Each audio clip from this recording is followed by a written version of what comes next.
Olá pessoal, tudo bem? Começamos aqui nosso terceiro episódio do DivaCast e hoje temos uma presença muito especial, que é a Sônia. E eu gostaria, antes de começar, que você se apresentasse para as pessoas e falasse um pouquinho sobre você. Ok, Marcos, obrigado pelo convite, agradeço demais, estou muito feliz de estar aqui hoje. Meu nome é Sônia Modena, meu nome mesmo de registro é Sônia Regina Rodrigues Modena, eu sou uma pessoa política, eu fui vereadora por 2 mandatos e fui candidata a prefeita em Mojimirim na última eleição. Sou ativista da causa animal, desde que me conheço por gente, aprendi isso com a minha mãe, sou policial civil há 20 anos, trabalhei na inteligência, sou habilitada em carabina submetralhadora, tenho medalha de ouro no estado de tiro e hoje eu sou plantonista, mas já trabalhei na delegacia de entorpecentes, trabalhei na inteligência policial, já fiz bastante coisa na polícia. Tenho aproximadamente 20 cursos de especialização em algum tipo de investigação. Nossa, já fez bastante coisa. Aqui a gente tem algumas perguntas para você. A nossa primeira pergunta é: durante suas investigações, já houve casos em que o Rio Mogi Guaçu apareceu como cenário importante, seja no encontro de pistas, paradeiros ou corpos? Olha, o Rio Mogi Guaçu ele é muito importante, né? Porque ele é bem extenso, né? Então pega bastante área. Eu acho que uma das coisas desse meu período de 20 anos de polícia aqui e que mais marcante são corpos. Ainda é uma cultura meio que antiga, mas as pessoas tinham o hábito, né, de cometer suicídio, atirar da ponte. E então já várias vezes eu trabalhei em resgate de corpos nesse rio.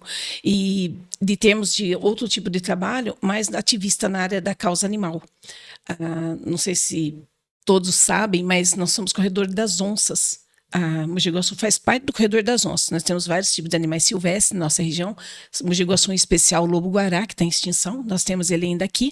E muitos caçadores, eles deixavam armadilhas na beira do rio após ver capivaras mortas. Que normalmente a onça ela vem, ela come, faz o alimento dela e ela não costuma desperdiçar. Ela vai e anda, que ela anda uma média de 60 km dia, uma onça, e ela volta para se alimentar. 2 dias depois, ela volta a alimentar daquele resto que ela deixou.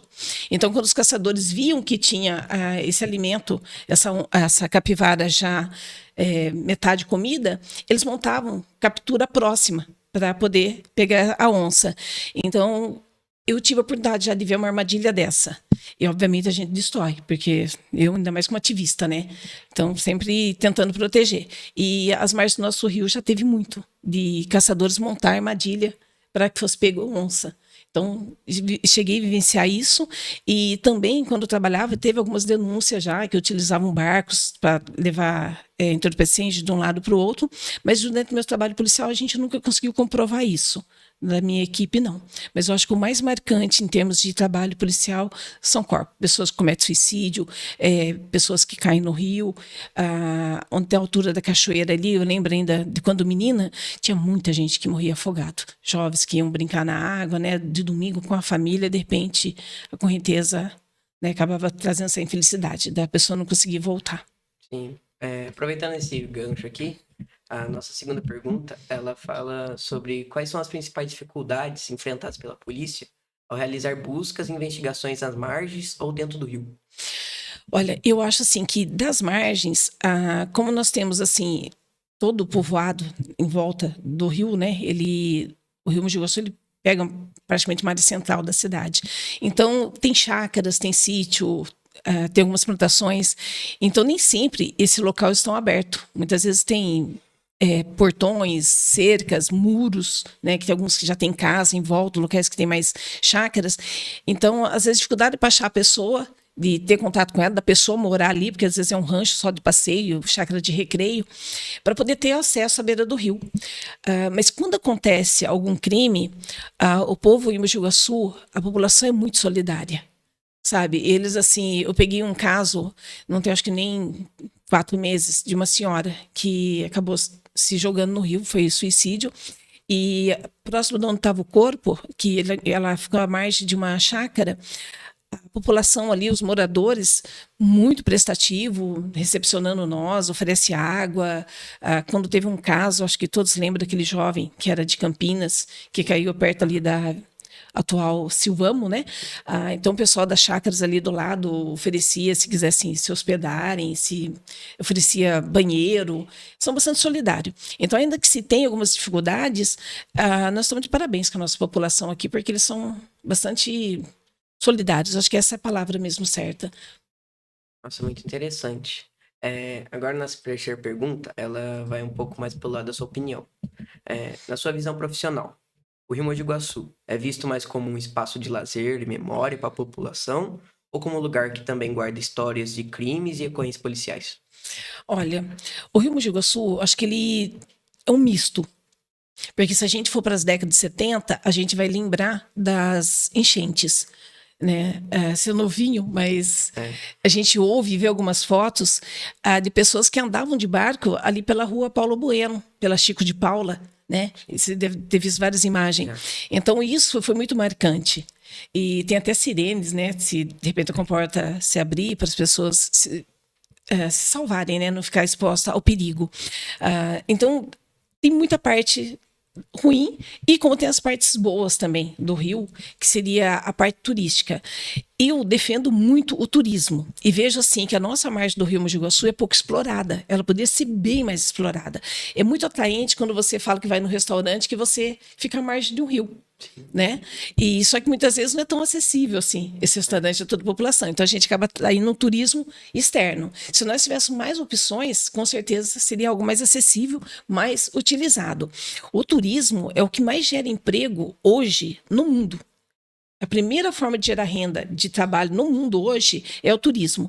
E eu vejo que é pouco explorado. A gente precisaria de mais envolvimento políticos, né, que fizesse uma exploração maior do nosso rio. Eu vejo ele bem pouco explorado. Até mesmo para navegação.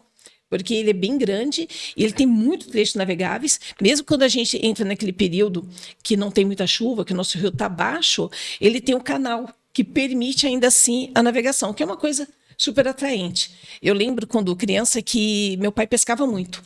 E a gente ia para beira de rio e nós víamos muito, antigamente, a fiscalização nos rios. E hoje a gente não vê mais. Então, até nisso reduziu, que seria a Piracema. Época de muita chuva, eu lembro que era final de ano, e a gente não podia pescar. E o pai ensinava a nós, não, agora vamos pescar, porque daqui a pouco não pode pescar mais. Que era o tempo que os peixes subiam o rio para fazer a desova, para reproduzirem. E então, chegava próximo final do ano, o pai já começava a falar para nós que a gente tinha que suspender os nossos passeios de pesca. Então, se via que as pessoas eram mais envolvidas. Hoje, tem muitos os pesqueiros, que também é bastante atraente, bastante interessante. Mas eu vejo que precisamos explorar bem mais nossos rios. Continuando com as ocorrências, que eu acho que isso é uma coisa que, infelizmente, pode sim diminuir por conscientização, mas não creio que isso vá se acabar. Né? A gente fala que nunca vai faltar cliente para nós, porque sempre tem ocorrências, mas a parte ainda turística, ela é pouco explorada. Ela poderia ser bem mais explorada em Mogi Guaçu, com certeza. Concordo muito com a sua opinião, essa parte do turismo. Também acho que tem que ser mais explorada, porque o Rio é muito grande também. Sim. E pode ter vários pontos que são interessantes para a população. Sim. Agora, nossa última pergunta, ela volta um pouco mais para a parte técnica. Que tipo de preparo ou tecnologia costuma ser necessário quando a investigação envolve o Rio, em comparação às outras áreas da cidade? Olha, para você trabalhar no Rio, a gente tem a Polícia Civil, tem a Polícia Militar, né? E tem os bombeiros, que são policiais também.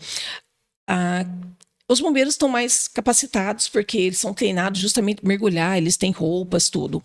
Mas o que realmente necessita seria o trabalho assim contínuo de não só estar no rio no momento que é necessário, porque você tem que conhecer os trechos. Quando você está com o rio muito cheio, saber aonde tem locais de perigo, aonde você sabe que tem os postos maiores, né, para poder, quando há necessidade de uma busca. Eu vejo que quando às vezes a gente tem que fazer alguma coisa que envolve corpos, os bombeiros entram, eles têm noção. Eles falam assim, ele pode ter enroscado em tal lugar. Eles já vão naquele local para ver se o corpo não está ali, né, porque conhece o rio. Então, acho que uma das coisas mais importantes é ter o conhecimento realmente de área. Explorar mais. E daí que eu acho um pouco de falta de ter mais movimento do rio em termos de fiscalização. Que nem a fiscalização da Piracema, você não ouve falar mais. diz que não é necessário, já ouvi falar isso também. Mas era muito mais firme isso. E com isso você intimidava muito outras coisas, que nem como falei, a caça das onças que eles fazem, de capivara mesmo, né? Que são animais silvestres, não pode fazer isso. Aliás, animal nenhum deve ser feito isso.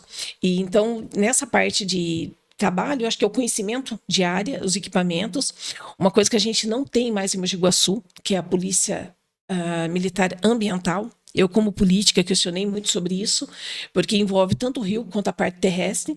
E hoje existe, tá? Se você precisar de um atendimento, você vai discar o 90, eles vão te encaminhar para a Polícia Ambiental de Campinas, que daí eles vêm para cá para prestar atendimento. Mas antes a gente tinha o privilégio de ter dentro de Mogi Guaçu. Então era muito mais rápido. Com os barcos, eles chegavam muito mais rápido. Né? Ainda temos, como eu disse, mas não dentro da cidade. Eu acho que isso faz um pouco de falta para nós. Eu acho que o mais importante, então, seria conhecer a área e, quem sabe, um dia ser abençoado que a nossa Polícia Militar Ambiental, né, se instale novamente aqui em Mogi Guaçu, para que a gente possa ter ela mais próxima em todas as áreas. Como falei, não só para a parte dos rios, mas também para as partes terrestres, quando necessário para a causa animal. Sim, seria muito importante ter mesmo. Então, pessoal, esse foi nosso terceiro episódio do DivaCast. Gostaria muito de agradecer a Sônia pela presença. E espero que todos tenham gostado. E não perca o próximo episódio, que vai estar muito legal, viu? Muito obrigado e tchau, tchau. Obrigada, pessoal. Até. Obrigada, viu, Marcos? Obrigado.